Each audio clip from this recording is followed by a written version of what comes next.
సమాచారం కోసం 95 న్యూస్ ఇప్పుడు యాప్లో మీ ముందుకు వచ్చింది. వెంటనే డౌన్లోడ్ చేసుకుని న్యూస్ అప్డేట్ తెలుసుకోండి. ప్రతి క్షణం ప్రజాక్షేమం కోసం.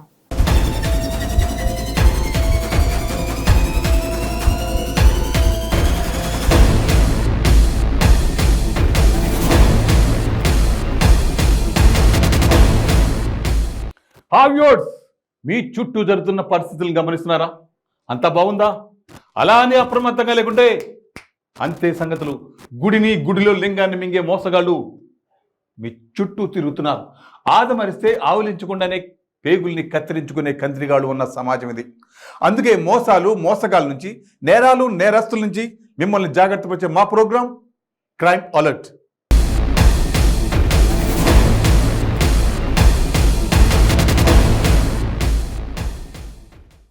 మనిషి ప్రాణానికి విలువ లేకుండా పోతుంది. అప్పు ఇచ్చి మళ్ళీ తిరిగి ఇవ్వమన్నా, మద్యం మత్తులో 50 రూపాయలు లేవన్నా చంపేస్తున్నారు. ఓ కోడిని మేకను కోసినట్టు కోసేస్తున్నారు. అసలు ఏమైంది ఈ సమాజానికి? ఓవైపు హత్యలు, మరోవైపు అత్యాచారాలు. కూలి డబ్బు అడిగినందుకు ఓ మహిళను అతి దారుణంగా ఖతం చేసేశారు. ఏమి తెలియనట్టు వెళ్ళిపోయారు. కేసును సీరియస్గా తీసుకున్న పోలీసులు కేవలం 24 గంటల్లో కటకటాల్లోకి నెట్టారు. అందుకే మహిళలు, మీరు ఒంటరిగా వెళ్ళకండి. ఎవరిని నమ్మే పరిస్థితి లేదు. మనుషుల రూపంలో ఉండే నర రూప రాక్షసులు మన చుట్టూ తిరుగుతున్నారు. తస్మాత్ జాగ్రత్తగా ఉండండి. సంగారెడ్డి జిల్లా జహీరాబాద్ మండలం దిడిగి అటవీ ప్రాంతంలో లభించిన మహిళా మృతదేహానికి సంబంధించి నిందితుడిని 24 గంటల్లో పోలీసులు అదుపులోకి తీసుకున్నారు.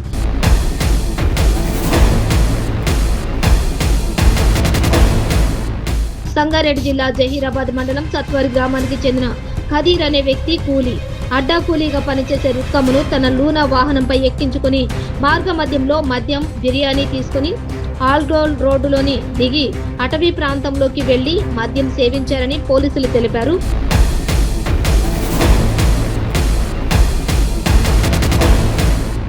అనంతరం రుక్కమును ఖదీర్కు డబ్బు విషయమై గొడవ జరగక మాటా పెరిగి ఆమె చీరతో ఆమె గొంతుకు చుట్టి దారుణ హత్యకు పాల్పడ్డాడని తెలిపారు.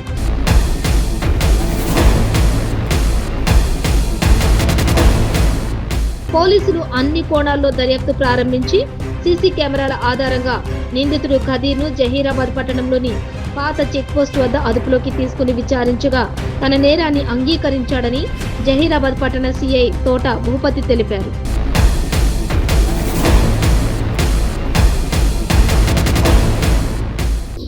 భరత్ నగర్ చెందిన స్థానికుల ద్వారా ఒక సమాచారం వచ్చింది. భరత్ నగర్ చెందిన 2 వ్యక్తుల ద్వారా ఒక సమాచారం వచ్చింది. మనం అలుగోలు వెళ్తున్నటువంటి రోడ్డుకు లెఫ్ట్ వైపున ఉన్న అటవీ ప్రాంతంలో ఒక కందకంలో ఒక మహిళ సుమారు 40 సంవత్సరాల వయసు గల మృతదేహం పడి ఉంది.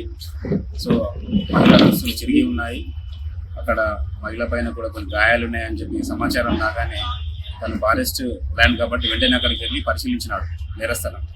ఆయన వెళ్ళి పరిశీలించిన తర్వాత అక్కడ చూసినట్లయితే అట్టి మహిళకు గొంతు చుట్టూ నులిమి చంపినటువంటి గాయము, మరియు చెవుల నుంచి రక్తం గారుతున్నటువంటి మరకలు, ఒక జాకెట్ కావచ్చు, చీర కావచ్చు, చెదిరిన దుస్తులు కావచ్చు, ఇవన్నీ పరిశీలించి వెంబడే పోలీస్ వారికి ఫిర్యాదు చేయడం జరిగింది. ఫిర్యాదు చేసిన వెంటనే స్థానిక ఎస్ఐ గారు కేసు నమోదు చేసి నేరస్థలానికి వెళ్ళినాడు. ఆ తర్వాత నేను కూడా వెంబడే దాన్ని కేసు టేకప్ చేసేసి దర్యాప్తు చేస్తాను.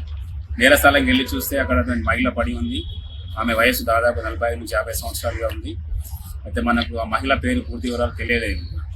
సో మేము వెళ్ళి పరిశీలించిన తర్వాత అక్కడ ఎంక్వైరీ చేస్తే ఇంకా మహిళ పేరు శ్రీమతి పిచ్చకుంట్ల రుక్కమ్మ, వయసు 50 సంవత్సరాలుగా తెలిసింది.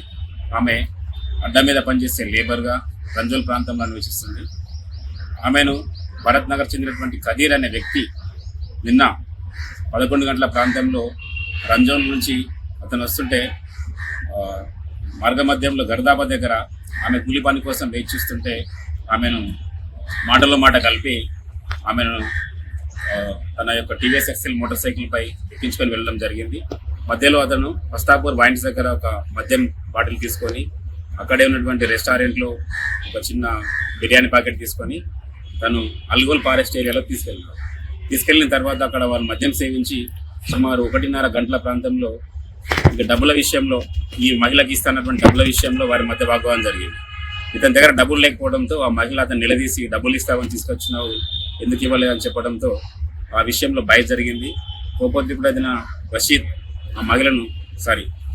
మహమ్మద్ కదీర్ ఆ మహిళను చంపాలనే ఉద్దేశంతో ఆమె యొక్క చీర కొంగుతో గొంతు చుట్టూ పూర్తిగా బిగించి ఆమెను అక్కడ హత్య చేయడం జరిగింది.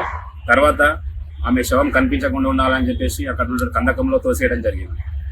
ఆమెను చంపిన తర్వాత ఆమె యొక్క సెల్ ఫోన్ను తీసుకొని అక్కడ ఉన్నటువంటి టీవీఎస్ మోటార్ సైకిల్ పై పారిపోయినాడు. అది ఈ విషయాన్ని అక్కడ కొంతమంది స్థానికులు కూడా గమనించిన విషయం జరిగింది కాబట్టి ఈ కదీర్ అన్న విషయం బయటకు వచ్చింది. సో కేసు నమోదు చేసుకొని దర్యాప్తులో భాగంగా ఈరోజు మధ్యాహ్నం అతన్ని నిన్న రాత్రి అతను కర్ణాటక పారిపోయి అక్కడ నుంచి తిరిగి పోలీసులే పట్టుకుంటారని నా అనుమానంతో మళ్ళీ సగ్రామ్ సత్వార్కి వచ్చేసి అక్కడ నుంచి బీదర్ వైపు పారిపోతుంటే శ్రీకాంత్ దేశాయ్ మేము అందరం కలిసి ఓల్డ్ చెక్ పోస్ట్ దగ్గర అతన్ని అదుపులోకి తీసుకొని విచారించినాము.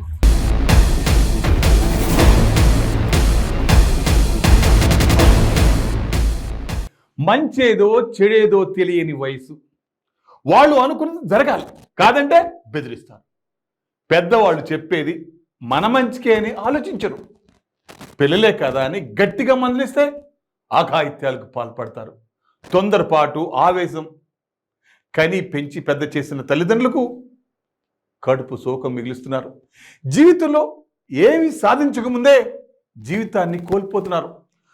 హాస్టల్లో ఉన్న తనను చూడడానికి రాలేదన్న చిన్న కారణంతో మనస్తాపానికి గురైన ఓ విద్యార్థిని ఆత్మహత్యాయత్నం చేసింది. అదృష్టం కొద్దీ ప్రాణాపాయం తప్పింది.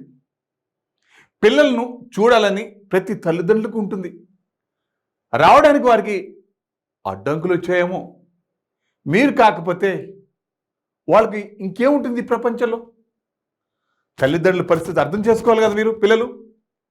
అలాగే తల్లిదండ్రులు మీరు కూడా పిల్లలకు ఆశలు కల్పించకండి. లేనిపోని ఆశలు, ఊహలు కల్పించకండి. ఒకవేళ మాట ఇస్తే వాటిని నెరవేర్చండి. అంతేకాని వాళ్లకు ఆశ చూపెట్టి అవి చేయకపోతే ఎలా? పిల్లలు మానసికంగా కుంగిపోతారు కదా. లేదంటే నాకు టైం కావాలి అని వాళ్ళని కూర్చోబెట్టి అడగండి. పిల్లలతో జాగ్రత్తగా మెలగండి. కరీంనగర్ జిల్లా గంగాధర మండల కేంద్రంలోని మహాత్మా జ్యోతి బాపులే గురుకుల పాఠశాలపై నుంచి దూకి 10వ తరగతి విద్యార్థిని ఆత్మహత్యాయత్నం చేసింది.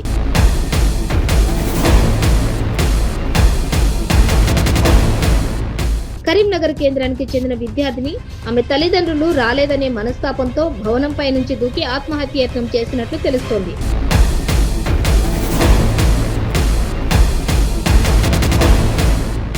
విద్యార్థినిని హుటాహుటిన పోలీసులు వాహనంలో కరీంనగర్ ఆసుపత్రికి తరలించారు.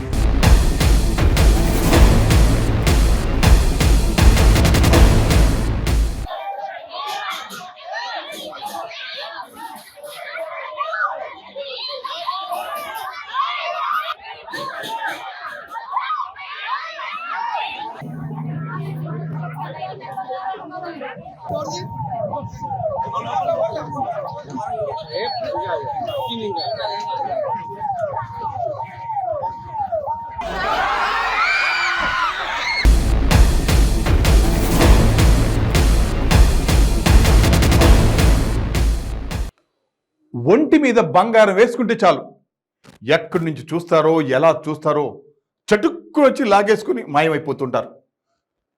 మనుషులు ఇంట్లోకి వెళ్ళే వరకు గమనిస్తారు. ఇంట్లోకి వెళ్ళగానే వాళ్ళు ఎంటర్ అవుతారు. ఏ మాత్రం అజాగ్రత్తగా ఉన్నా అంతా దోచుకొని వెళ్ళిపోతారు. నెల్లూరు నగరంలోని న్యూ మిలిటరీ కాలనీ 3వ వీధిలో దొంగలు దోపిడీకి పాల్పడ్డారు.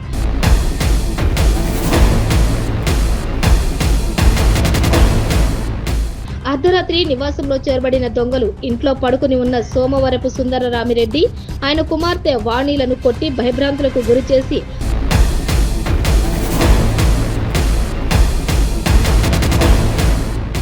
చేతులను కట్టేశారు. అనంతరం నివాసంలో ఉన్న 5.5 సవర్ల బంగారు చైను, 6 డైమండ్స్ పొదిగి ఉన్నటువంటి రింగుతో పాటు నగదును దోచుకుని వెళ్లారు.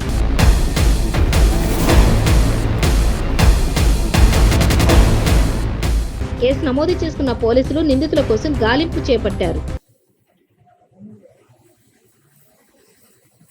గంటల ప్రాంతంలో ఒక అఫెన్స్ అయిందని తెలిసి చూడటానికి వచ్చాము. ఇప్పుడు సీన్ ఆఫ్ అఫెన్స్ చూస్తున్నాము.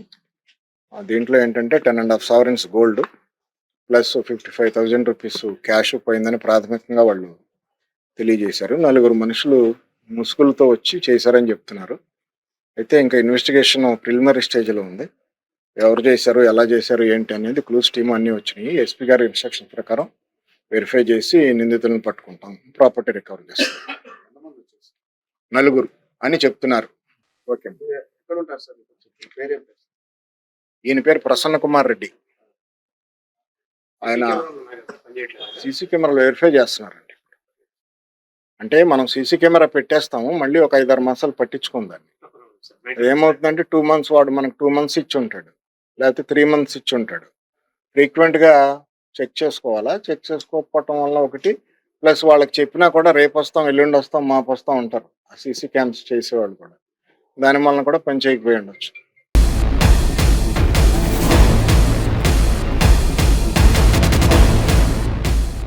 బైక్ ఎక్కారంటే చాలు రయ్యమంటూ దూసుకెళ్తారు.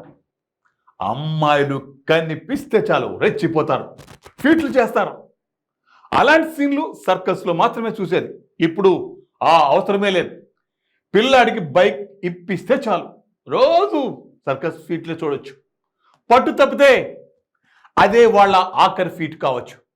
వాళ్ళదేం పోతుంది, కడుపు కోత మిగిలితే మీకు మిగులుస్తుంది. తస్మత్ జాగ్రత్త. కావాలంటే వీళ్ళు చేసే ఫీట్స్ ఓసారి మీరు చూడండి తల్లిదండ్రులు. విశాఖ గాజువాక పెద్దగంట్యాడ మండలం అప్పికొండ బీచ్ లో బైక్స్ పై ఆకతాయిలు పర్యాటకులను భయభ్రాంతులకు గురి చేశారు.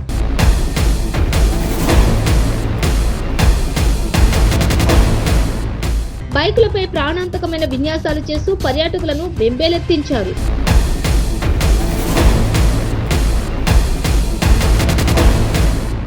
పోలీసులు అలాంటి ఆకతాయిల పట్ల కఠినంగా వ్యవహరించాలని పర్యాటకులు కోరుకుంటున్నారు.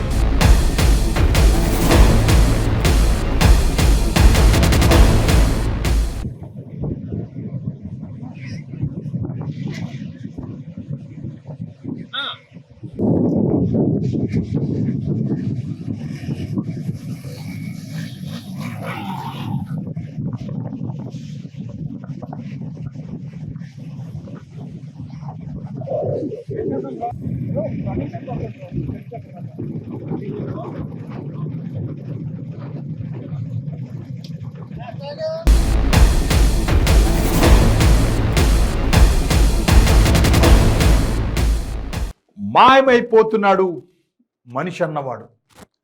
మానవత్వం, జాలి, కరుణ, దయ ఇలాంటి పదాలకు అర్థాలు తెలియని నర రూప రాక్షసులు తిరుగుతున్న సమాజంలో ఉంటున్నందుకు ఒక్కోసారి సిగ్గుతో తలదించుకోవాల్సి వస్తుంది. ఇలాంటి మృగాలను భూమి మీదకి ఎందుకు పంపావా అని ప్రశ్నించాలనిపిస్తుంది. ఎవరిని అడగాలి? ఇలాంటి దుర్మార్గులు ఎప్పటికీ భూమికి భారమే. వాళ్ళు చేసిన తప్పుకు ఎంత తొందరగా వీలైతే అంత తొందరగా శిక్షించాలి. ఇలాంటి తప్పు ఎవడైనా చేయాలంటే భయపడాలి. పాపం ఆ తల్లికి ఆ పాపకి కళ్ళు లేవు.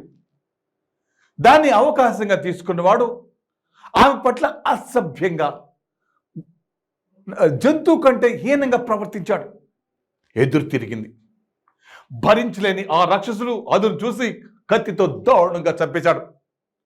ఈ పాపపు సమాజాన్ని కళ్ళతో చూడలేని ఆ అమాయకురాల్ని కసితో పొట్టన పెట్టుకున్నాడు. గుంటూరు జిల్లా తాడేపల్లిలో ఓ బాలిక దారుణ హత్యకు గురి కావడం కలకలం రేపుతోంది.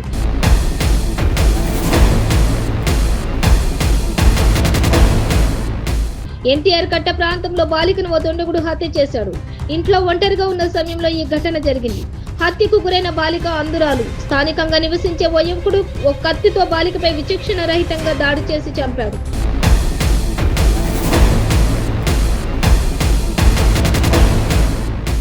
తీవ్రంగా గాయపడ్డ ఆమెను విజయవాడలోని ప్రభుత్వ ఆసుపత్రికి తరలించే లోపే ప్రాణాలు కోల్పోయింది.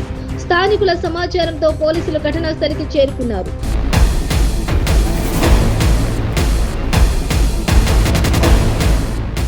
దాడి చేసిన వ్యక్తిని రాజు అని గుర్తించారు. గంజాయి మత్తులో అతడు ఈ దాడి చేసినట్లు సమాచారం. నిన్న రాజు యువతితో అసభ్యంగా ప్రవర్తించాడని బాలిక తల్లి చెప్పింది. బాలిక ఈ విషయాన్ని తనకు చెప్పినట్లుగా ఆమె తల్లి తెలిపింది.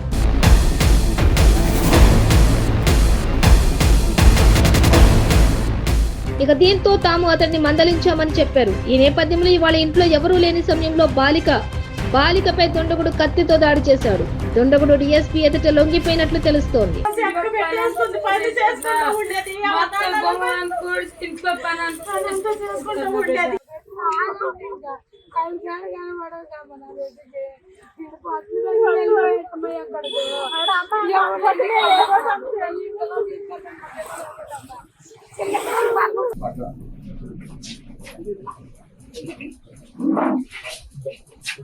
మీ అందరికీ తెలుసు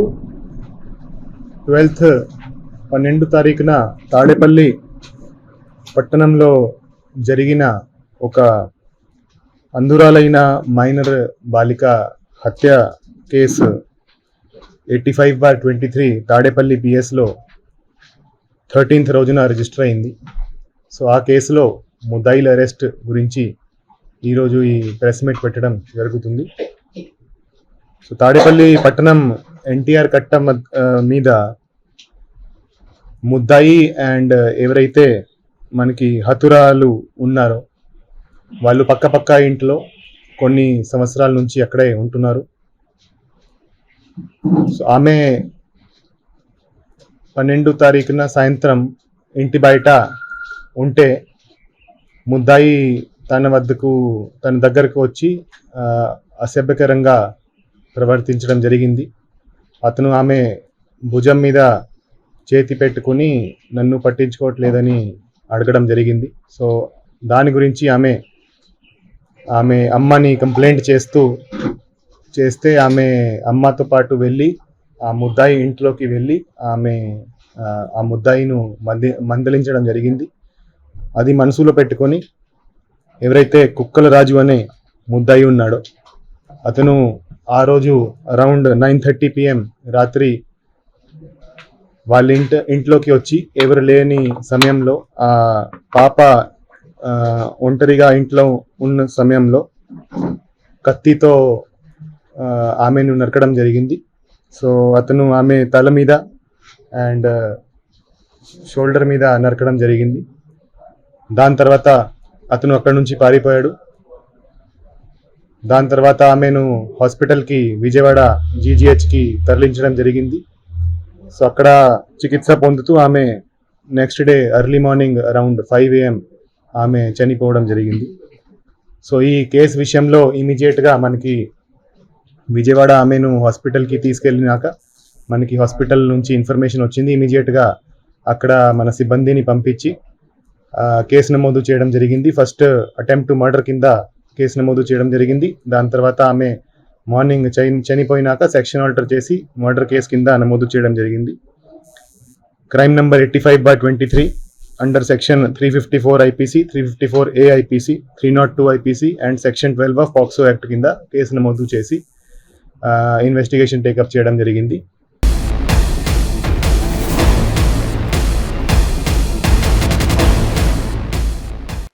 సో వ్యూవర్స్, ఇది ఇవాల్టి క్రైమ్ అలర్ట్. మరిన్ని క్రైమ్ న్యూస్తో మళ్ళీ రేపు ఇదే సమయానికి మీ ముందుకు వస్తుంది క్రైమ్ అలర్ట్. చూస్తూనే ఉండండి 95 న్యూస్, ప్రతి క్షణం ప్రజాక్షేమం కోసం.